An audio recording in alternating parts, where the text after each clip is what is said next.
আমরা অতীতের সমস্ত ভেদাভেদ ভুলে, কারণ জানেন যে সাংগঠনিক কার্যক্রম করতে গেলে এই যে এখনো গ্রাম কমিটি করতেছেন শতভাগ মতামত দিয়ে এক পথে করা হয়তো সম্ভব হয় না। পদ দুইটা কিন্তু নেতা কর্মী আমাদের এক একটা পদের জন্য যোগ্যতা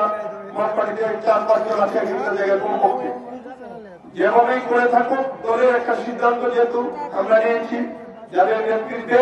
আমরা গ্রাম কমিটি করেছি, সেই গ্রাম কমিটিতে আমরা যারা গ্রামে বসবাস করি, আমরা যারা বিএনপির আদর্শে বিশ্বাস করি এবং বিএনপির রাজনীতি করি, আমরা যেন তাদেরকে সহযোগিতা করে আগামী দিনের নির্বাচনে প্রত্যেকটা ঘরে ঘরে যাতে আমরা বিএনপির পক্ষ থেকে দাঁড়িয়ে শিশুর পক্ষ থেকে আমরা দাওয়াত পৌঁছতে পারি সেই চেষ্টা করবেন। এবং বিশেষ করে আমরা যারা এখানে গ্রাম কমিটির যারা আছেন প্রধানরা, তাদের কাছে আরেকটা অনুরোধ থাকবে যে আপনারা আপনাকে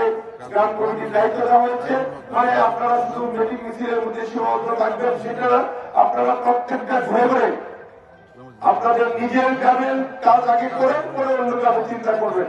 কারণ আমরা দেখছি যে ইতিমধ্যে একটা ইসলামিক দল ঘরে ঘরে গিয়ে তারা ধর্মের নামে বিভিন্ন কথা বলে আমাদের মা বোনদেরকে অথবা আমাদের সরকার মুসলমান ভাইদেরকে বিভিন্ন ভাবে প্রলোভন দেখিয়ে তারা মিথ্যা আশ্বাস দিয়ে আমাদেরকে বিভ্রান্ত করছে এবং তাদের পক্ষে ভোট দেওয়ার জন্য আমাদের নেতা কর্মীদের কিংবা আমাদের মা বোনদেরকে তারা বিভিন্ন ভাবে তারা প্রলোভন দেখাচ্ছে। আপনারা দেখেছেন যে এই দলের ইতিহাস আপনারা জানেন, বিগত দিনে তাদের বাংলাদেশ সৃষ্টি লগ্ন থেকে পরবর্তী পর্যায়ে তাদের ভূমিকা রেখেছেন। আমরা চাই ধর্মের মাপকাঠিতে এই যে আমাদের রাজনীতি করে তারা বলছেন যে একদিকে তারা এই যে ইতিমধ্যে আমাদের নেতা বলে গিয়েছেন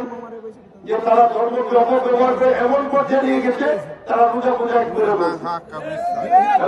তারা কথা বলে